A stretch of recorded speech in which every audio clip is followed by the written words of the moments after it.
On March 15, 2019, Australian man Brenton Tarrant live-streamed on Facebook as he committed 2 mass shootings in mosques in New Zealand. He was quickly apprehended and unmasked as a passionate white supremacist who'd uploaded a manifesto shortly before the shootings. In the document, titled The Great Replacement, Tarrant outlined his beliefs and claimed to have developed his perspective without joining any particular group or movement. For this reason, he was called a lone actor. Investigative reporter Joey Watson is challenging that designation in a new 6-part podcast series called The Secrets We Keep, Lone Actor. He joins us on Australian True Crime to talk about what he learned by retracing Tarrant's steps both online and across the world. This is Australian True Crime. We acknowledge the traditional owners of the land on which this podcast is created, the Wurundjeri Woi Wurrung people of the Kulin Nation. And a warning, this episode of the podcast contains graphic descriptions of violence. When Christchurch happened on March 15, 2019, it brought home this growing threat of right-wing extremism that journalists like me, and in many ways the general public, were just starting to become more aware of. There was events like Charlottesville, neo-Nazis were organising on social media more and more. But then when Christchurch happened, it's sort of like still seemed to have come out of the blue, like it had come out of nowhere. And very much part of this was because of a narrative that he'd created around himself to his manifesto and to his propaganda, that he was this kind of lone guy that had radicalized himself, and he'd come to this conclusion that this was the sort of rational thing for him to do. We in Australia started to see him as a lone actor. And I think part of that was just like we didn't really want to have that much to do with it. It was a convenient narrative. It meant that we didn't have to think about this guy that was one of us in many ways. But really what I did, over time is start to collect resources, speak to sources, speak to the victim community, and realize that when you laid everything out, there are a lot of the parts of this story that we didn't understand. And so basically the podcast is me learning about all of the ecosystems that he'd interacted with in the years leading up to the attack, and how those ecosystems had shaped him, how he'd forecasted the violence that he was planning and that he was going to be carrying out in Christchurch. And the whole thing starts to look, well, not inevitable, but certainly far more explainable. Yeah, the context. You just give it the context that we needed. There's so much distancing of us as Australia from this guy, isn't there? So much attempted distancing, so much, he's only spent this many days in Australia in the last 10 years, and all of that narrative. Tell us who Brenton Tarrant is and was. Sure. Well, many Australians I've noticed, and I might have been in the same boat before I'd sort of started this investigation and before I'd started to look closely. Like, many people didn't even know that he was Australian. But indeed, he was, a 28-year-old man when he carried out the attack. He grew up in Grafton in northern New South Wales. And, if you kind of trace out his early years, indeed, there are a lot of those push factors. People talk about radicalization as being a sum of push and pull factors. And indeed, like, a lot of the push factors are certainly present when you look at his early years. What do you mean by push factors? We're talking about things that can push a person toward some kind of radicalization, right? Yeah, that's absolutely right. Like, so personal experience, environment, things like that, right?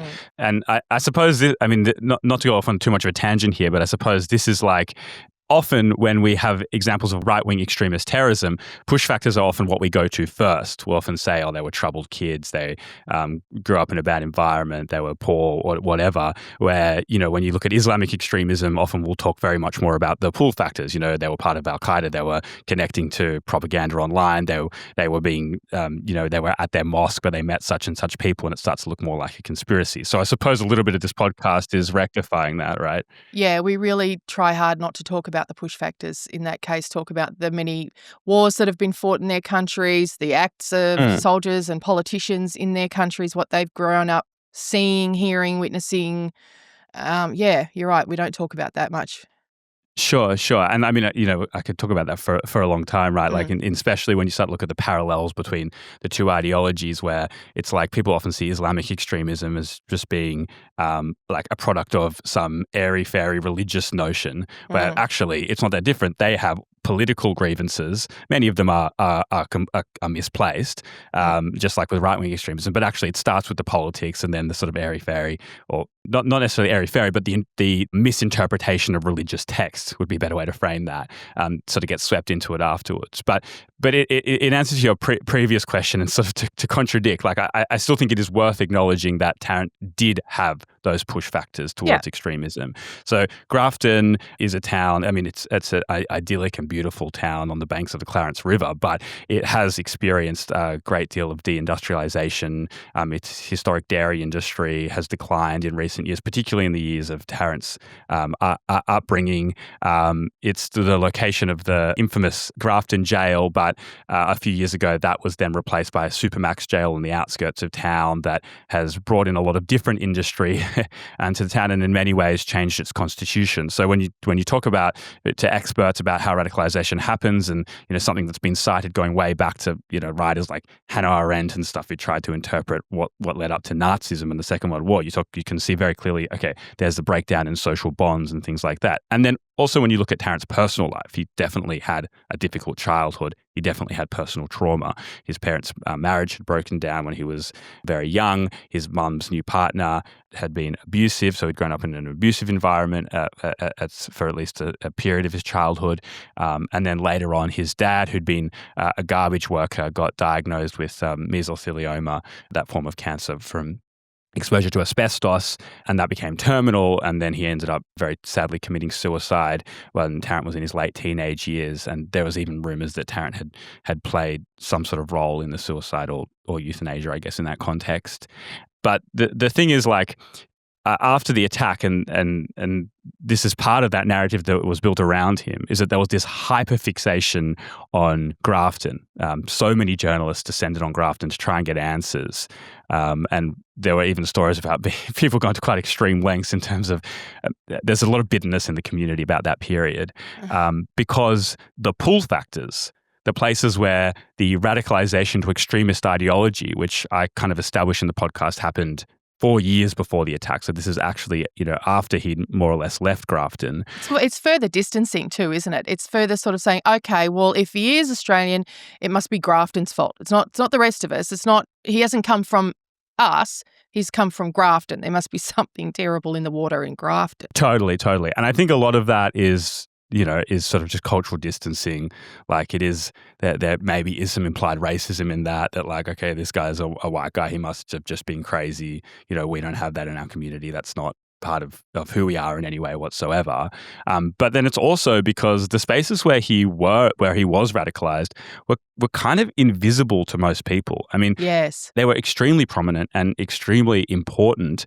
And the other thing that's happening here is a sort of, for these communities, a breakdown between the virtual and the real, where just because something's virtual, it seems more obscure, but actually when you're in them, the radicalization process is largely the same. So, websites like 4chan, maybe people were loosely aware of because there had been a couple of scandals associated with the years before, but it had thousands of members that were radicalizing each other towards violence. And then there's other websites and online spaces around 4chan, places like Iron March, which was a more hardline, fascist, violent space, or this other website called the Daily Stormer that Tarrant had donated to, which were kind of strategically and actively targeting 4chan users and trying to turn 4chan into a radicalization pipeline space. Tell us about 4chan. I mean, that's obviously a critical component of this story.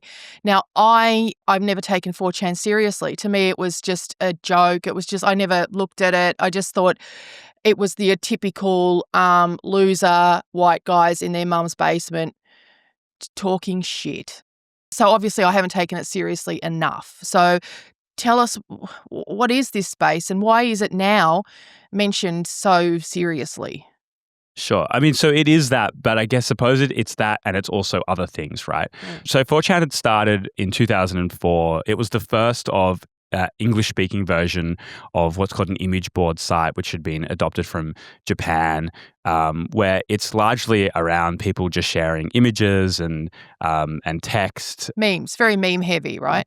Very, very meme heavy. I mean, the meme culture, the whole idea of memes on the internet was really started on image board websites. It really started on 4chan. So, memes that like your mum might have been sharing in 2014 and 2015, or like the formats of those memes were often things that had started on 4chan years earlier, just formats that have been reinterpreted like a million times. But the interesting thing about 4chan, the thing that made it different from any other space on the internet, and really any other space that's ever existed anywhere before, is that users on the site were allowed to remain completely anonymous to each other. This culture of uninhibited anonymity, I mean, in the early years, it degenerated later, but in the early years, it created this like space that no one could have ever imagined have existing. So things like, meme culture was started there, as I mentioned. Anonymous, the hacker collective started there, that started doing all these sorts of trolling exercises and targeting targets in the real world. They had this big campaign against the Church of Scientology, and they were having this real weighted impact on real world targets, in ways that people didn't really like understand the internet could in those early days. But that made it seem sort of positive in a way. It made it seem, targeting the 1%, targeting corporate culture, targeting the way capitalism was victimizing so many human beings. It seemed like, look at these kids fighting the good fight from their computers. There was that moment as well, wasn't there? Yeah, I think so, absolutely. I mean, there was a huge element of creativity that it unleashed. And there's a reason that the meme formats that were being generated on 4chan were being used in other parts of the internet, because a lot of it was funny, it was ironic, it was creative. Well, you make that point really well in the podcast. You talk about, and you have other people discuss, this fine line. And to me, this is the internet, this is social media, this is what it boils down to. This fine line between irony and sick jokes and sort of dark sense of humour, and that then becoming real ideology. You talk about things like in the early days, people using swastikas, people talking about Nazism as a joke, dark humour, and then it crosses over into actual, well, hang on, what? Maybe there's something I actually do believe in that, and then it crosses over, but it's hard to know where that line is, isn't it? Absolutely. It's this crazy process. So what we're talking about is something called shitposting, something that was generated on 4chan, right? Which is basically just putting out like obscene, offensive content just to get a reaction. And that was true for a long time. When you have people that are sort of pushing the bounds of what's acceptable in public discourse, and they're all anonymous, there was this reach to try and see who could create the most offensive things, try to get a reaction. And what's more offensive than traditional right-wing extremist ideology? What's more offensive than Nazism? What's more taboo? And so you have these like kind of otherwise powerless, particularly young men. Many of them were young men with like not necessarily many opportunities in life, feeling that they were having an impact and getting a reaction and having power by being shocking and provocative. But what happens over time, as you said, Meshel, is it starts to blur and it starts to become less clear where the irony begins and where the true ideology actually starts. And this is something that I think is extremely difficult to understand, and very much in the years before Christchurch was not reflected in any of the radicalization literature, where you have this radicalization through irony. The best way I've been able to understand it is linguists have said, how often new language can be adopted ironically, how languages that is, or words that are associated with a certain subculture can then start getting used by other people. For example, I don't know, you might start using Gen Z lingo ironically, and then sort of all of a sudden it starts just to become part of your repertoire of words, and then your community starts to use it, and all of a sudden those words are just, adopted into the way people speak. And I think that was part of the process here, where particularly in the years around 2011, 2012, a lot of the political content on the site was non-political. But then it started to become more political, especially around 2014. There was this big event that sort of brought 4chan into the news a bit called Gamergate, where it was triggered by this guy who was a game reviewer who had left a review of his ex-girlfriend's video game, criticizing it and basically making this political argument that women were taking over gaming and that they were ruining it, and that gaming was, the preserve of this culture of 4chaners, and that we need to do everything we can to defend it. And that was actually, and this is a sort of tangent, but that was actually picked up by people like Steve Bannon, who now is a Trump advisor, but then was the editor of a far-right extremist paper called Breitbart. And then that started to indoctrinate a lot of these people into politics, right? And then at the same time, I think like a lot of real Nazis, like real like hardcore extremists, were seeing what was happening on 4chan, realizing that you had a lot of disenfranchised young men who, hang on, all of a sudden this ironic shitposting style ideology is seeming to veer into real ideology. They're actually acting politically. Their targets are becoming far more political. The language on the site was starting to become far more political and far more hardline and far more extremist. And then they think, okay, let's target it. And so they enter this vacuum, and they create a lot of hardline extremists. Recruiting, we would call it, again, if it was in the opposite culture. Yeah, this stuff was like happening strategically, right? Like the Daily Stormer, a website that I just mentioned briefly earlier, which was started by this hardcore neo-Nazi Andrew Anglin in the US, who was strategic. Their style guide was leaked at the time, where it said something to the effect of, when we say, I won't even say it, like some extremely offensive anti-Semitic term, that we want to, inflict violence against Jewish people, we want people to think that we're just joking. But don't think we're joking. We're being deadly serious. Like, we actually do want to inflict that violence. And so it was incredible how coordinated it was. But the idea of, like radicalization through irony, it was just not something that was spoken about or considered even a possibility. And I always wonder, how those great, philosophers and political scientists that had tried to interpret the Third Reich and Hitler and everything back in the day, I wonder what they would make of this phenomenon that is totally unique to our technological time and setting. It is unique, but when you say things like style guide, you realise that, the Nazis definitely had a style guide. The Third Reich had a style guide. ISIS has a style guide and a media department. So you can see the similarities, and you can see the way that these organisations use the latest technology, the latest craze the kids are into, and really, if they're successful, they harness that. Steve Bannon was an old man by that stage, but he is smart enough to know how to find out how the kids are talking, find out how people are talking, and infiltrate that and use that. As you said, it's like me adopting Gen Z lingo all of a sudden. Yeah. Not that I'm going to, by the way, but or you never know, maybe I will, because my kids are Gen Z. So I think there's a lot too of like, it's you don't realise it's happening, do you? It's insidious. I'm not going to say their language is insidious, but the adoption sometimes of ideas and ways of speaking can be insidious. You don't realise it's happening.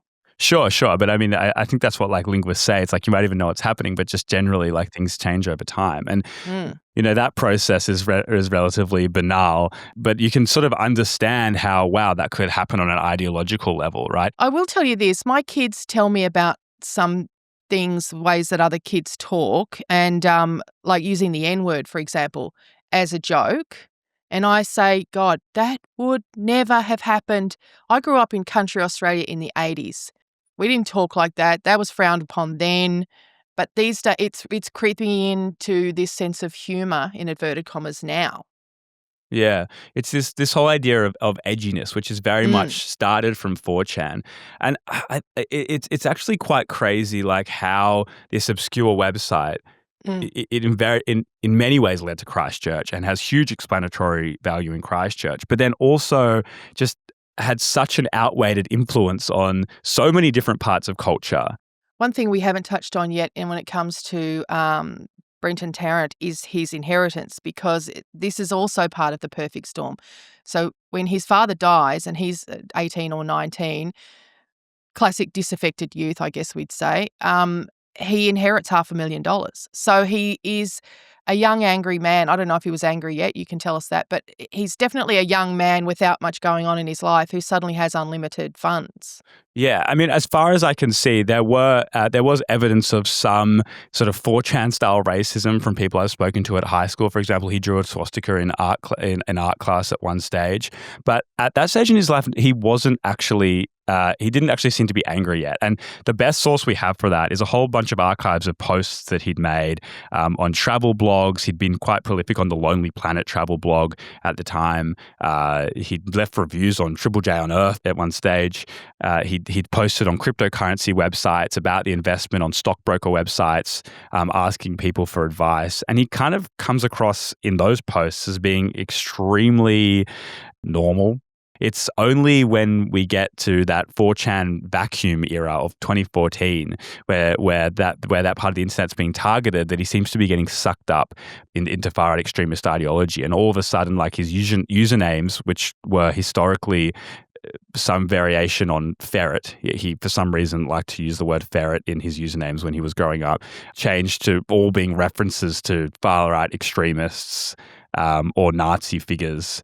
And all pretty much his posting from that period on becomes exclusively extraordinarily hardcore. And it's crazy how quickly that happened. I mean, in the space of 6 months from 2014, middle of 2014 to middle of 2015, he's talking about like his itinerary for his upcoming China travels and how he's lucky to be in this position where he's got the money to travel for the rest of his life, to like talking about race wars, to talking about violence being the last the last option of a cornered animal. It's a really, really hardcore stuff. It is hardcore. I was just thinking about that trip to China because I was thinking, you talk about in the podcast that he seemed to be very committed to travel, which sounds like a really positive, great outlet for a young person who's got a lot of money. And but I suppose he was traveling alone a lot. And how do his travels influence? Do they change? Do the locations that he chooses change in that period of time as well? Because it seems like it turns into a study tour of fascism. Yeah, absolutely. And I mean, that was one of the big questions that I had in the podcast, Meshel. So there were 2 trips in particular. So if we establish that he was already radicalized and resolving towards some sort of violence from 2014, then all of the travel, but particularly the travel that gets closer and closer to the attack, becomes kind of suspicious, and of course had been a focus for New Zealand investigators. I was really lucky in that I was able to follow in his footsteps, particularly on 2 suspicious trips that he'd taken to southeastern Europe, an area of the Europe known as the Balkans, the first one being at the end of 2017 and then again just months before the attack. You're creating context here because I remember at the time of the attack, because it was live streamed, as we know, there was a song playing in the background that at the time everyone found very confusing. It was a Serbian song about Radovan Karadzic, who is a war criminal but was a very big hero in certain sections of the Serbian population. And at the time it was just like another bizarre part of this story, but you've managed to put it into context. Absolutely. I mean, that was a huge thing. He'd also written on his guns in Cyrillic, like the imagery and history of this area that he'd visited, number of times in the lead up to the attack, became a huge part of the propaganda that he'd used in broadcasting his attack to the world, which he did on the live stream. The first trip was curious. He'd done this kind of whirlwind tour through Serbia, Bosnia, Montenegro, and then into Croatia. And it became particularly interesting because it was in that moment when he was in Croatia that he'd sent a email to the Bruce Rifle Club in New Zealand before he had moved there, asking if they were accepting members. And New Zealand investigators finding that email figured that this was his first step in his mobilization to violence. And it's very interesting that was the setting that was the setting for it. That is an area of Europe where the impact of the war of the 90s, the fall of Yugoslavia led to this huge war of the 90s. Serbian and Croatian forces ended up targeting Bosnia. Bosnia is a multicultural society, but it's predominantly Muslim, and its Bosniak Muslim population bore the brunt of the violence in the most extreme ways. It was the only genocide, that in Srebrenica, where I visited, it was the only genocide committed in Europe since the Second World War. And the stories that I heard speaking to Bosniak survivors of that era are just like unspeakably tragic, things that will truly stay with me for the rest of my life. So when most of us are tourists in an area like that these days, we absorb ourselves in the stories you did. We absorb ourselves in the warnings for history, in the survival of the people who were targeted. But this guy, Brent Tarrant, seems to have absorbed himself in the stories of Radovan Karadzic and the Serbian aggressors and the history around that, doesn't he? Sure. And Bosnia today, and Serbia in a different way, is sort of like a fascist fantasy in a way, where the divides between Islam and Christianity are so clear. So, for example, when you're driving to Srebrenica, which is back towards the Serbian border, where this genocide had taken place, thousands of Bosniak men had been basically rounded up into one place and killed. You pass monuments to Serbian war criminals. And that's extremely confronting. The day I got to Serbia, the day I arrived in Belgrade.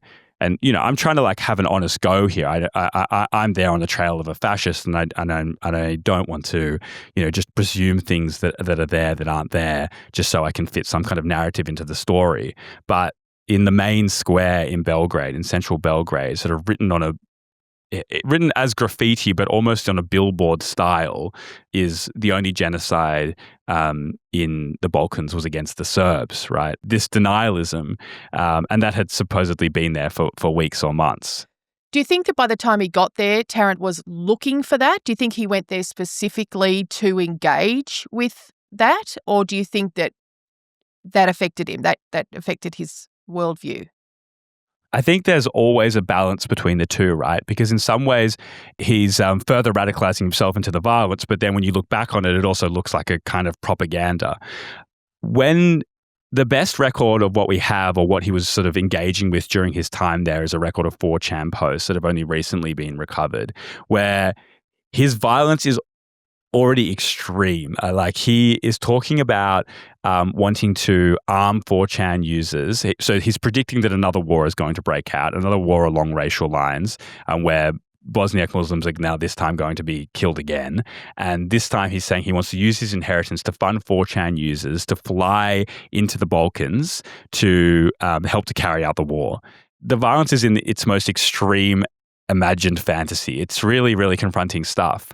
But otherwise, his activities in this part of the trip were pretty difficult to reconstruct, with the exception of that. He also talks in one post about trying to bash up a Albanian Muslim at a bar in Croatia and stuff like that. But the intelligence agencies in Serbia and Croatia were not particularly forthcoming to me. I struggled to get leads in that scenario, and the New Zealand investigators had suggested, based on their reading of the intelligence reports from that time, that he hadn't had any formal meetings in that period, and we sort of have to take their word for it. But I get the feeling when you say that, that he said he tried to bash up an Albanian, my memory is that he's quite a small fellow physically. Is that fair to say?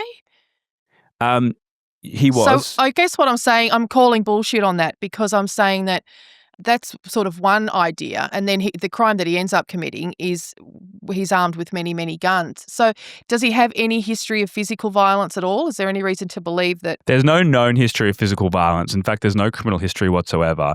He was, and this is a sort of another tangent of this story, which is that he was quite a serious steroid user, particularly in the lead up to the attack.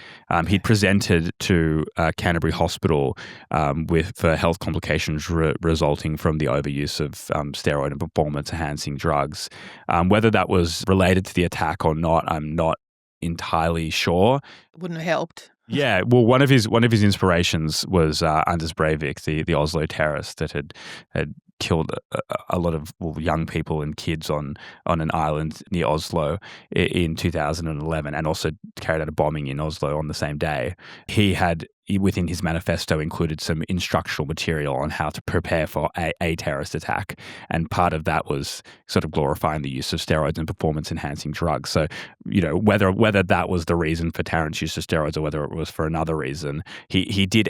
The consequence of it is that he did end up being, I suppose, quite bulky. He was a very keen gym user. That's also common in far-right extremist spaces, but it's also, that doesn't necessarily mean that had anything to do or any bearing on the ideology, or at least I just don't have the evidence to suggest that it would, yeah. No, but it fits it fits a picture, put it that way. It feels like a puzzle piece that fits. Tell us about the Bulgarian connection. Was it in Bulgaria that he actually trained with firearms? Well, I don't have sort of substantial evidence on that, but I do have sort of evidence to suggest that there was a lot more going on than we originally thought in Bulgaria at that period in time. So we're talking about like November of 2018. So just months before the attack, he returns to the Balkans. And on this time, he leaves behind an archive of Facebook photos. So it was possible to reconstruct his journey. He'd gone to Bulgaria is a country that borders Turkey, right?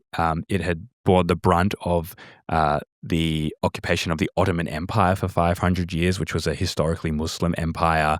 It very much remembers that history very intensely, and it remembers its resistance against the Ottomans in the 19th century very, very intensely. Lots of big statues and monuments and things like that, Lots right? of big statues and monuments. And that's where Tarrant had sort of gone to all of these places scattered throughout rural Bulgaria that were monuments or tributes to the Bulgarian resistance against the Ottoman Empire, Christian Bulgaria overthrowing Muslim Ottoman rule. And I when I was there, like I just couldn't. It was unthinkably obscure to anything that we studied in Australia or anything that we had learnt about in Australia. It was so bizarre, this trip. And that's when I sort of started to ask more questions. Like, we're so close to the attack. All of his travels seem so coordinated. And when I started asking questions of people in Bulgarian intelligence, I was sort of presented with these border groups that had been growing in the years leading up to Christchurch. And basically what they were is Europe had experienced a quote-unquote migrant crisis in the years 2016, 2017, 2018, which led to this big influx of migrants either by sea or by boat. It was a huge grievance and mobilizing issue for the far right, extreme right and neo-Nazis in this period, even in Australia, on the other side of the world. But what I found was that these groups were actually, publishing their propaganda in English, and their propaganda would involve them going and finding migrants, kind of who were trying to get across the border, rounding them up, detaining them. It usually involves some kind of violence, and they were putting out propaganda in English.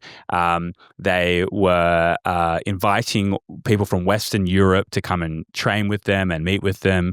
People from Western Europe, prominent extremists from Western Europe, were then publishing themselves, being with these Bulgarian border groups. And through these groups, Bulgaria sort of started to become a part of far-right discourse, and Bulgarian history started to become part of the way that fascists and neo-Nazis thought about race and history and the relationship between Islam and Europe. Certainly, there were theories within Bulgarian intelligence that Tarrant was on the receiving end of propaganda from these groups, that he might have met with them or been shown around by them. I couldn't conclusively prove that, and I think I sort of explore that in the podcast. But it certainly gives the impression that something like, what the hell, this guy had gone to Bulgaria, that's so obscure, what is that? The way it came to be seen after the attack. No, actually, like, there was things going on in this world that make that really explainable. Like, make it make sense. Yeah. Yeah, that make it make sense. Okay, Bulgaria was part of a broader far-right narrative of things that were happening in this world during that period, and that all of these ecosystems were becoming far more interconnected to each other. Yeah, thanks to the internet, among other things. But it is a great connector for good and for bad, isn't it? But you very clearly trying to find this moment where his posts, which we assume are an insight into his inner life, because he doesn't seem to have many actual human friends. But so he's got a very full online life, and his posts really shift in a moment between the travel. Have you got any tips for traveling in China? To, as you say, the oncoming race war. After Bulgaria, let's talk about the Austrian Patriot movement and a man called Martin Zellner, who also becomes prominent in his travels and in his worldview. Yeah, so Zellner became a focus for New Zealand investigators because just after he'd been to Bulgaria, Tarrant ends up in Austria. So the first thing that happened after the attack is it became very, very clear that Tarrant had been deeply inspired in his manifesto by the ideology of movement in Europe known as the Identitarians, and particularly he'd sort of mirrored a lot of the talking points of this guy, Martin Zellner. So Identitarians were a group that had started in France around 2011, and their idea was that they wanted to kind of modernize a lot of traditional neo-Nazi ideas to make them more palatable. They sort of set the ground for things that the alt-right would then do a few years later in America by, don't talk about race, talk about culture, don't shave your head, look trendy, wear a suit, these kinds of things. And particularly important to the Identitarians, who were French, was actually the leader of their Austrian offshoot, Martin Zellner, who's this kind of like nerdy but maybe like good-looking guy. He's a really kind of quick talker, speaks really good English, had an American tradwife partner named Brittany Pettibone, which sort of opened up a lot of these identitarian ideas and these identitarian politics to the English-speaking world. And one of the central things that they contributed in that period was this new way of talking about immigration, which was not to refer to the threat of immigrants as the far right had historically as that they're not going to assimilate or that they're terrorists or whatever like that, but actually to talk about them in terms of demographics and statistics. And they labeled it the Great Replacement, right? And so what they're actually talking about is a momentary uptick in immigration around the time of the migrant crisis in Europe. But if you label it through demographics and you talk about replacement, which you can easily do because there are no clear definitions of what race is or what a migrant even is or when the replacement is going to happen. But you say like, okay, migrants come to the West and then maybe the first generation of migrants tend to have more children, and then you say, you assume, okay, well then every migrant is also going to have 5 kids, and then you create this sort of moral panic around this idea of being replaced, and it gave this insane urgency to this migrant discourse that had been part of the far right for a really long time. And it is also something that is traditionally disturbing for Europeans, I think. I remember many years ago, probably 20 years ago, being on a tourist tour in either Germany or Austria, and it was spoken about as part of the tour that, these days 70% of citizens were not born in this country, and it was designed to make you gasp and worry. That was the sort of the focus of the tour. So I think it's a central concern or an underlying concern for Europeans, this idea of being overrun, of being outnumbered. And but the thing is, like, okay, within a democracy, you of course can have a debate about immigration levels and what immigration might mean for social cohesion. People can make the case for why having a high level of immigration might be good for humanitarian reasons, why it might be good for economic reasons, and then people can maybe make a counter argument to say, we don't have the infrastructure, or it might not be good for social cohesion, whatever. Like, that does happen within a democracy, and that's fine. But the thing is, like, when you say something like, no, those migrants are here to replace us, which is an unprovable statement. Migrants are not here to replace us. Migrants are here because they want to move here for whatever reason that they've wanted to move here. That would be different for every single migrant. It creates a sense of panic. Well, it's also a particularly unsustainable argument in Australia because every non-Aboriginal Australian is a migrant, comes from a migrant background, right? Seriously, you want to talk about a great replacement, Yeah, absolutely.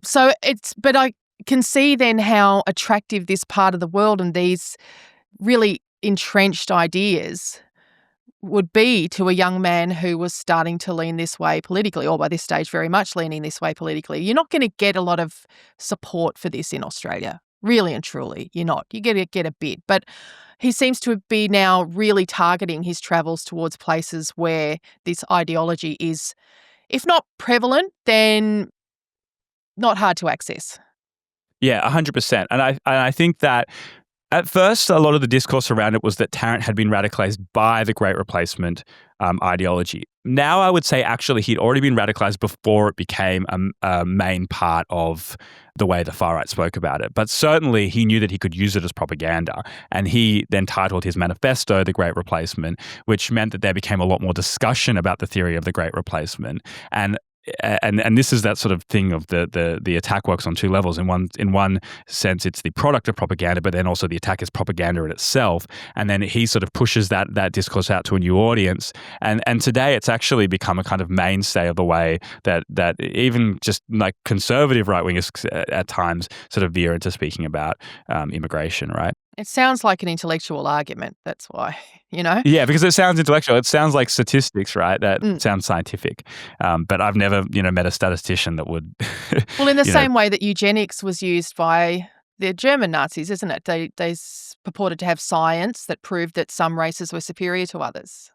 Yeah, it's so true. Like it's like the loudest people on statistics are never statisticians. The loudest people on race are never scientists. The loudest people on, the environment are never, environmental scientists. I guess that's just the nature of public discourse. But anyway, I just spent a lot of time sort of rabbit holing on the Great Replacement and ideology. But there is a conspiracy in relation to Tarrant and his activities in Europe. So immediately after the attack, there was a lot of discourse around, Tarrant seems to have been suspiciously inspired by Martin Zellner. And then soon after, it turned out that he'd actually donated one of the biggest donations he'd given was a $15,000 donation to Zellner at the beginning of 2018. So Zellner had to respond to that. He sort of said, it was just a donation. He'd put a call out for donations. There wasn't really much to see. Here or no further correspondence. But then soon after, it became apparent that actually they'd exchanged a whole bunch of emails. So what happened after that is the intelligence agencies in Austria raided Zellner's apartment. That raid in itself has sort of come into question. There was a lot of theories in Austria that it might have been compromised. At the time, the Ministry for the Interior in Austria had been controlled by a right-wing party that for the first time had managed to form a coalition government with the Conservative Party, this party called the Freedom Party that went all the way back to the Nazis and World War II, who after that were ousted. But interestingly, on the day that I left Austria, got the biggest share of the vote that they'd ever gotten in the country's history, which was sort of deeply concerning. But in the raid on the house, they still managed to produce some emails that Zellner and Tarrant had exchanged, which showed that the correspondence actually kind of went beyond a thank you email. That Zellner had invited Tarrant to meet him in Austria if he was ever there. That they discussed Australian extremists that Tarrant had been sort of in contact with and seen as leaders in the years leading up to the attack, or at least been in virtual spaces with and organised with in the years leading up to the attack. And then the day after the last email that Zellner had sent, Tarrant actually booked a hire car for that trip to Austria later in the year. Zellner still vehemently denies ever meeting Tarrant when he was there. I managed to get the Austrian intelligence files on the case, which showed that they really didn't have that much on what Tarrant was doing. It possibly has something to do with the fact that the intelligence agency was basically being undermined. I spoke to people who monitored far-right groups in Austria during that period, and they said that their work was basically being undermined by the government, and that they weren't able to sufficiently investigate a lot of elements of this story. But yeah, I mean, I suppose the thing is, like, ideologically, and the nature of like the virtual versus the real connections is that, like, it maybe doesn't even matter if they met, because at the end of the day, it's like Zellner had been producing so much of the ideological propaganda that had then fit into Christchurch. And, he says he's absolutely non-violent, but at the same time, he's calling on his supporters to go, quote unquote, all in for the defense of Europe, and talking about the Islamization of society and like kind of all of these ideas. And, it's really apparent from that email thread and from the propaganda that he put out in the attack that Tarrant had seen Zellner as a hero. So it really seems as though, to me at least, it seems as though Tarrant's travels were becoming targeted to places where he could learn and where he could make connections, and where he could find like-minded people. Do you think that he moved to New Zealand because of New Zealand's gun laws? That is a conversation that comes up in the podcast.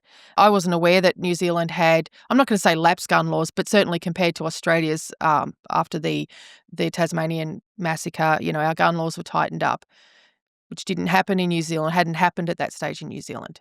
Do you think that's why he moved there? Unquestionably. I mean, that was just another thing that looked so random and obscure. I mean, he didn't just move to Auckland; he moved to Dunedin, which is a really beautiful town.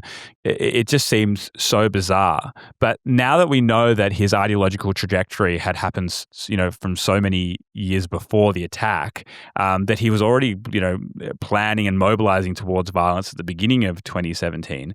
I think it's pretty safe to say that he was looking for somewhere where he could plan for and train for terrorism.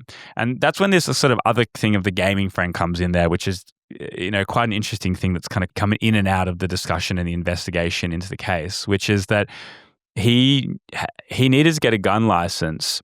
He'd met this guy at gaming when he was a teenager. Their relationship went back years. He'd briefly visited about 10 years before the attack New Zealand and sort of spent some time with him. And then when he moved there, he instantly, like within weeks, applies for his gun license. And even though he's in Dunedin, he's got on the other end of the country in Waikato, he's got this guy that he met gaming who becomes his referee. And for a long time, it was like sort of like he was kind of obscure. His identity was suppressed, like a lot of stuff in this case was suppressed by New Zealand investigators and by the Royal Commission, and it still is. But interestingly, there's an ongoing coronial inquiry that are looking into some of the issues. And last year, they were looking into some of the issues around the gun licensing. And it turns out that Tarrant was sharing a lot of extremist material with the gaming friend in the lead up to the attack. His extreme violent views were readily apparent. And that is, of course, not to imply that the gaming friend knew that the attack was going to happen or that he'd aided it in any way. But it seems to get lost in that thing we were talking about earlier, which is what's meant to be humour. Yeah, totally. Yeah, that's what he said. He tells the investigators or the lawyers questioning him that it's shitposting. He tries to dismiss it. Well, it's obviously it wasn't shitposting, and that thing. I mean, that's kind of going back to what we were talking about earlier. Like as you say, it's that's a tension that just keeps coming up in this investigation where it's so hard to find out what's real, authentic, violent racism and what's a joke. And I guess it's hard for people involved to know, when am I encouraging violent racism and when am I just joking? Like the kind of, I feel like the deceit behind jokes like that is this idea, it's the same as comedy, to be honest, is imagine if I actually thought that. That's the kind of unspoken part of a joke like that is, imagine if I actually made a Nazi joke or used the N-word. Imagine if I was that person. That's kind of what the joke is meant to be, but you can't tell if someone's saying, imagine if I bashed up an Albanian in a bar or if they're actually bashing up Albanians in bars. Yeah, totally. It's it's not real until it becomes real. Yeah. Yeah. And then when it's real in the most unimaginably awful sense. Unretractable way, yeah. Yeah. And I think in terms of the new moving to New Zealand thing, there's also another important element to this story, which is that there was also, in addition to the ironic spaces that Tarrant was being radicalized in, there was also a very non-ironic, authentic neo-Nazi terror network that was founded on this forum called Iron March, that was drawing members from places like 8chan, and that was providing the tools and the instructions for people to carry out self-organized one-man army style terrorism. And they weren't necessarily looking for people to snap. They were looking for people to be strategic. And when you look at a lot of the literature and the comments and the instructions that were being shared in their chats at the time, it's moving to New Zealand, things like meticulously training with guns over a long period of time. It's these start to become much more explainable, I think. All of it. And as you also mentioned, when we spend a lot of time talking about international organisations and individuals, but there were plenty of people within Australia that Tarrant could connect with or could draw inspiration from. Blair Cottrell, of course, the United Patriots Front, the Lads Society. Tell us, what is the Lads Society? So, I mean, a big part of this is everything that was going on in Australia and within Australian extremist groups during this period. And there is no coincidence that they had come to a unprecedented prominence in the years before the attack. So in 2016, we had three variables coming together that was supercharging these groups, right? One was the migrant crisis in Europe that I'd mentioned earlier, which became a huge mobilizing issue. That coincided with the rise of ISIS, which was inspiring a whole bunch of terrorist attacks all around the world, but even in the West, and they were seemingly interconnected. And the Australian government, let's not forget, was absolutely obsessed with refugees and keeping refugees out of Australia. Absolutely right. So then, yeah, of course, you have the refugee issue in Australia, yeah. And then at the same time as all these issues coming together, you have this critical mass forming on social media, around 2013, 2014, 2015. It's when Facebook stops being just something that's used by like kind of young people and college students, and just like it starts to become something that everyone is using, and it's just part of the way that we interact with each other. It almost becomes part of the social fabric. And so there's all of these people that are online with these hugely mobilizing issues, and they become targets for right-wing extremists, particularly in Australia.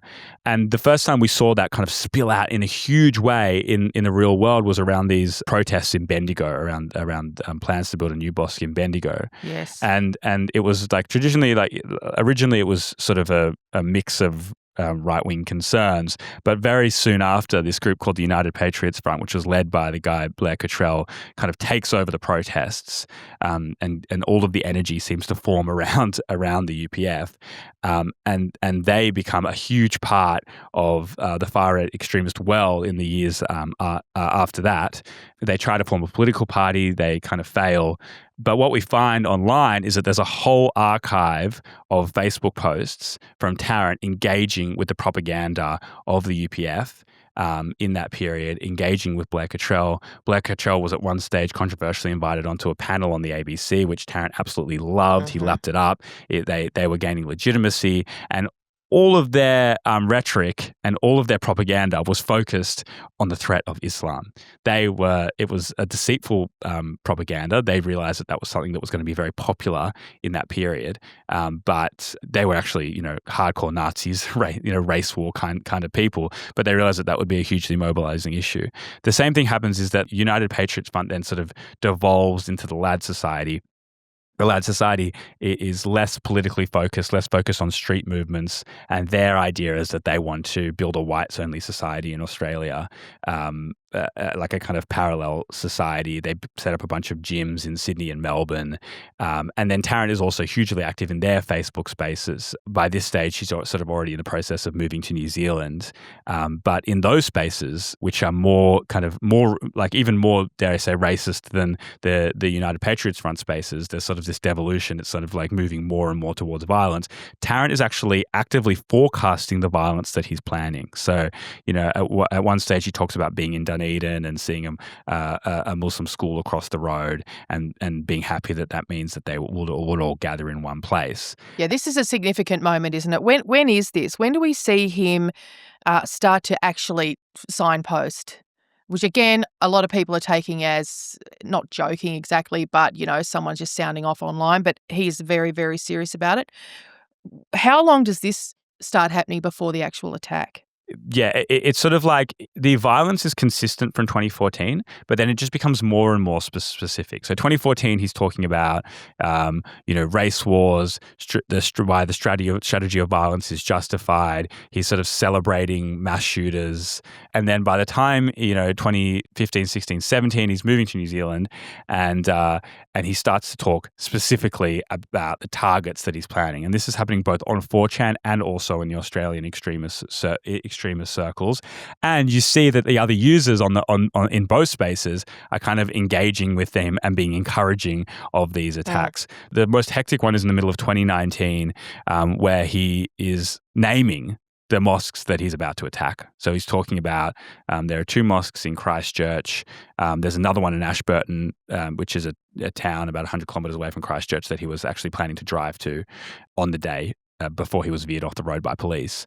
And then sort of someone posts a picture of a matchbox, and then he says soon. The implication being there that he's preparing to attack, really, which he was. And when you look at that, and when you look at the relationship between him signaling the violence, between the other people on the site encouraging the violence, it's like, it doesn't fit the lone actor mold, right? Oh, no, I mean, I've kept a list. This is quite, as we're talking, it's such a, this supposed lone actor was supported, aided, abetted, encouraged by so many thousands of people, it feels like, 4chan members, international right-wing activists, the Austrian intelligence agency in its way, Iron March, gaming friend who helped him get guns, the Lad Society, Bulgarian nationalists, Serbian nationalists. The idea that he acted alone and completely came up with his own ideas and his own thoughts is ludicrous. And as you said, he's named his manifesto after Martin Zellner's writings and thoughts. Also, I mean, we'd like to, I suppose, in a way, I've been sort of dismissing other people's culpability in that I've been saying, oh, well, they thought he was joking. But these murders were live streamed, and the comments that people contributed were horrific, weren't they? The reactions that people had to watching this live were horrific. Yeah, and I think that, one thing that was maybe lost in this when we started to sort of see the attack, sort of applying what we'd learnt from someone like Martin Bryant in Tasmania to Christchurch, to see it as a sort of psychological snapping, even though that had some premeditation to it as well, of course. But it is how technical and considered his propaganda was. So he live streamed the attack, right? He'd played a number of songs that meant something to the communities that he was trying to engage with, or that he was engaging with. He had filmed it in the style of a first-person shooter game, which is a format that was hugely popular within the communities that he was occupying in the years leading up to the attack. He published this manifesto and asked for it to be shared around the internet. And very soon after, it was translated into multiple languages. The live stream had been downloaded and re-uploaded, millions of times all around the internet in all different spaces. YouTube at one stage was, reporting a new upload every second for like 24 hours after the attack. Really, really crazy stuff. But, and I think that when you start to look at it like that, this is that idea of terrorism as theatre. It's in the same way that when Al-Qaeda plotted to fly into the World Trade Center, it was terrorism that was created to be consumed and replicated, and indeed it was. So very soon after, in these spaces, Tarrant became part of a pantheon of saints. He became an original saint white shooter. That's something that Islamic extremists had that white supremacist terrorist communities didn't have, which was the idea of martyrdom. And Tarrant helped to create that. Even within that, it blurs the line of what's ironic and what's not. But either way, the inspiration worked. We had, almost immediately after, there was a copycat attack in California. Later that year, there was a horrendous shooting in El Paso in Texas that was also Tarrant inspired. And then in the last, 5 or 6 years, if you ask, law enforcement or experts in this space, one person told me it's just all Tarrants all the time. People are referring to Tarrant in their manifestos, in their postings. No, this is so important. I have no idea about this, and I live and breathe true crime, and I felt like this was a one-off. I mean, I understood, I think, some context about it, but until your show, I thought he'd blown over, to be honest. I thought, everyone's forgotten about him. It never occurred to me that he'd become something of a martyr and was still influential in the world. Yeah, absolutely. I mean, they'd sort of established this leaderboard of people who were trying to outshoot each other. And I don't know if you saw, but last Friday, Telegram was given a terror designation in Australia. No, I did not know that. What is it? So Telegram is something that formed, and I think this was maybe missing a little bit of the reporting on Friday, but Telegram is something that was very much formed in response to Christchurch. So in the aftermath of Christchurch, there was a feeling that a lot of the platforms that these people were occupying, if they weren't already or on the way out, they were soon going to be shut down. And that was indeed true. I mean, 8chan, where the Christchurch terrorist had posted his manifesto, didn't really make it to August of that year. The web provider cut off its service. It was no longer protected. Discord had already been, which was important for a lot of these accelerationist terrorist groups in the US, had already been trying to remove extremists from its platform since Charlottesville, but after that it was like, okay, it was all off. Certainly traditional social media, Facebook, Twitter, whatever, they had to wake up to like, what the hell happened in Christchurch. And so they all sort of migrated onto this platform called Telegram, which is just a messaging service run by this Russian tech billionaire and pro-natalist. He's got like 250 kids or something all around the world. Right. Anyway, but basically Telegram is like set up through a whole series of shell companies, so it makes it unsubpoenaable. Like it's almost impossible. A lot of courts have tried. Within Telegram, there was this loosely connected group of channels that became known as Terragram. So not only did it form as a result of Christchurch because of the consequences for all the platforms they were on, but it also focused. This is where this sanctification of Tarrant, this whole idea of like white mass shooters. One of the leaders of Telegram made this documentary called White Terror that sort of glorified Tarrant and a whole bunch of other white shooters and established this idea of him being like this kind of original saint. A lot of it sort of came onto this space. It's been happening for years. It's quite late to get its terror designation finally on Friday. We found out that even there was a Tarrant-inspired attempted assassination of a politician in Newcastle last year, that failed. The kid had a panic attack before he was able to carry it out, but he tried to live stream it just like Tarrant, and that was related to Telegram. That was part of the terror designation last week. This to me is sort of symbolic of how we miss Tarrant in the first place, is that I think for most of us, it's like this is a Wild West we don't understand, we don't access it, we don't know it's there,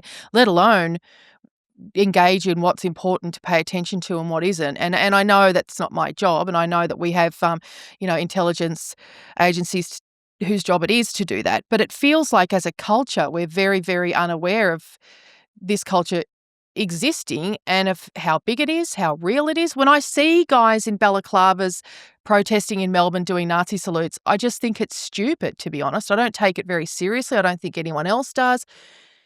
Should I? I mean, where are we actually at right now? Are there other Tarrants out there, do you think? I think the issue is that a lot of intelligence, and I think this Telegram designation speaks to it, it tends to be reactive. In fact, it's like almost after the fact. But in saying that, it's really hard. And to get to the second part of your question, which is, are there other Tarrants out there?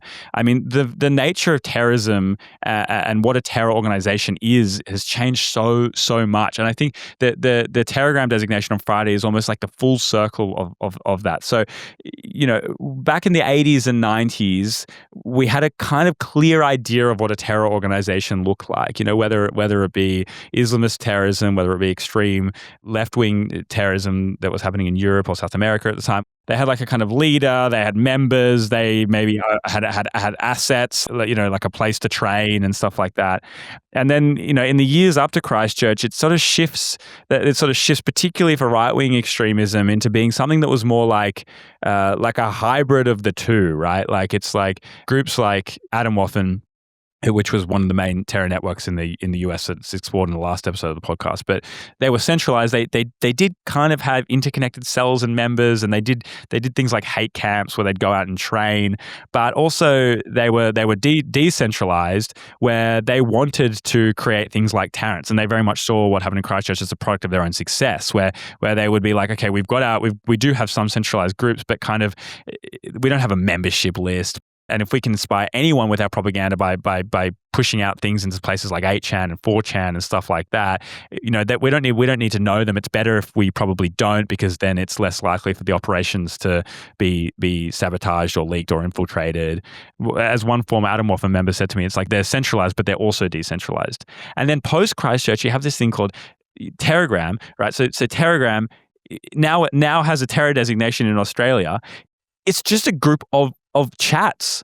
It's just a group of like of chats on an obscure messaging service called Telegram. They have no assets, no membership lists, no clear leadership structure whatsoever. It's just like chats and propaganda. And now if you're like considered to be a member, and I'm not sure if that would ever be tested in court, because that would be an extremely difficult case to test. If you're a member of Telegram, you can face 25 years in jail, right? I guess maybe that's just being on the chat, on one of these chats. But even which chats they are isn't necessarily clear, because where do you say that's a Telegram chat and that's not, right? And so it's kind of like I don't want to sensationalize this in any way. And for true assessments of what the terror threat are, I mean, I would trust ASIO to give it soberly. But it is almost like science fictional, right? Where it's like the relationship between the terrorist and the group, and the propaganda and the way that it's organized is like so loose. And so while I hope that our intelligence agencies are, up to the job and that they're not being reactive, I do also have, sympathy for how difficult this period is that we're working in. Well, yeah, I mean, your show demonstrates how possible it is to go backwards into Tarrant's history and find these pivotal moments, find the influences, find the co-conspirators, if you will. But finding them when they're happening, impossible, needle in a haystack. How do you pluck out someone's messages on message boards and put them together to form the picture that we have after the event? I would say, like, and I am wary to criticize ASIO because this story isn't oppositional to them, and it's also not oppositional to any of the findings of the New Zealand investigation. I just feel like I had this sort of luxury of journalism, which was to be able to go back in time and also not just to look at Tarrant himself, but also just to like look at the spaces around him and then zoom into Tarrant. How does he look within those spaces rather than the more legalistic intelligence-based process? I was surprised that after the attack, New Zealand, but also ASIO, said that he wasn't on their radar in any way whatsoever. I am surprised that because of those posts in the Lads Society, where he was signaling violence in real time, I am surprised that he wasn't on their radar. Not that they could have predicted it necessarily, but I am. That was authentically surprising to me because he was talking about like specific targets, right? He was talking about that were proximate to where he was at that point in time. And then when after the attack, Mike Burgess sort of came out and said that there were no operational changes in the wake of Christchurch. He said that in an interview to The Guardian.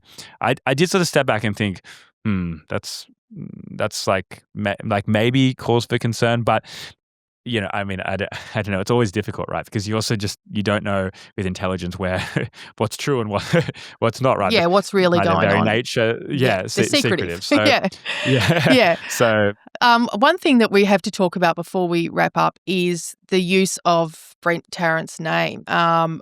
We've been using it the way we would use any offender's name in this conversation that we're having. But, I mean, even if you look up the Wikipedia page about the mosque shootings in Christchurch, I don't think it names him.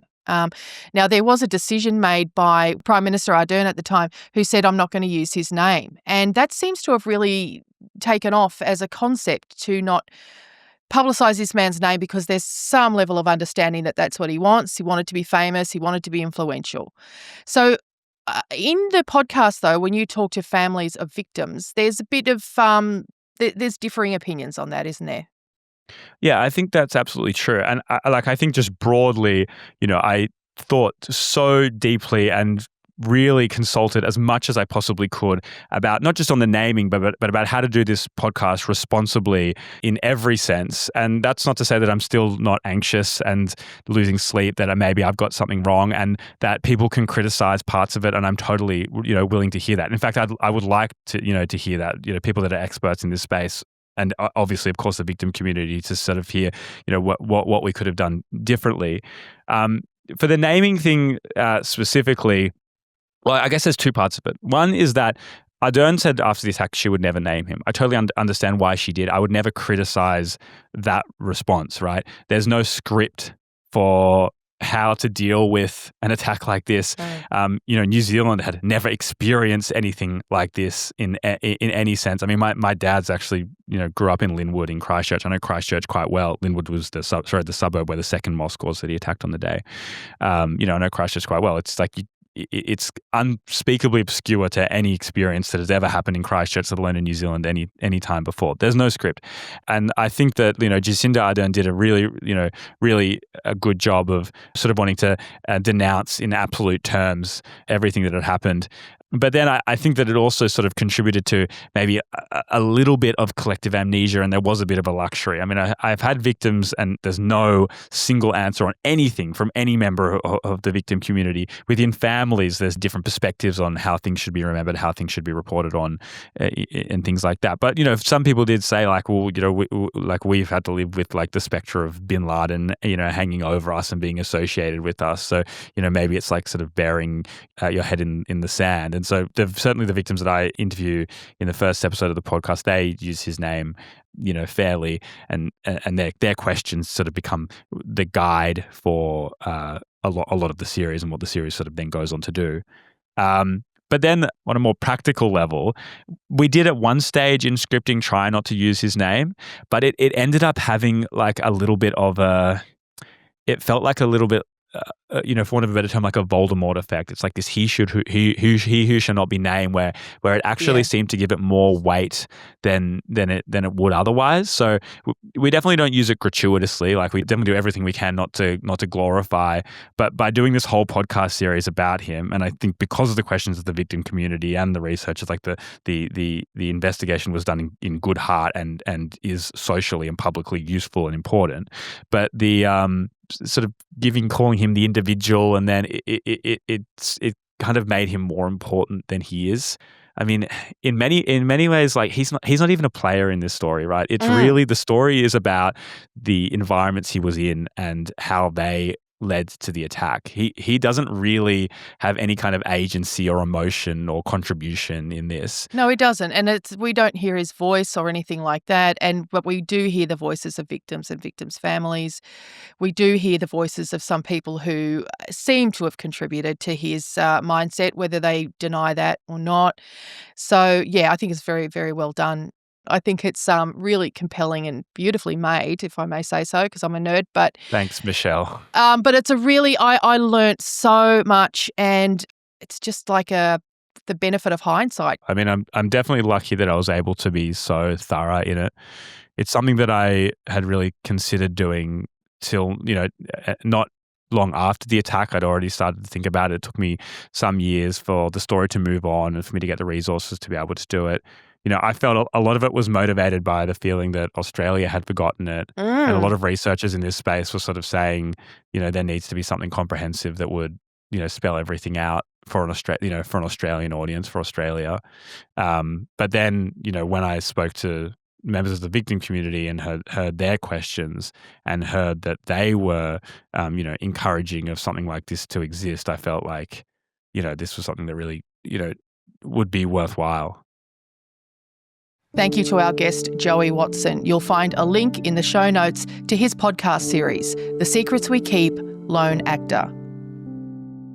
If you need support after listening to this podcast, you can call Lifeline on 13 11 14 or contact 1-800-RESPECT on 1-800-737-732 or 1800respect.org.au. Indigenous Australians can contact 13 Yarn on 13 92 76 or 13yarn.org.au.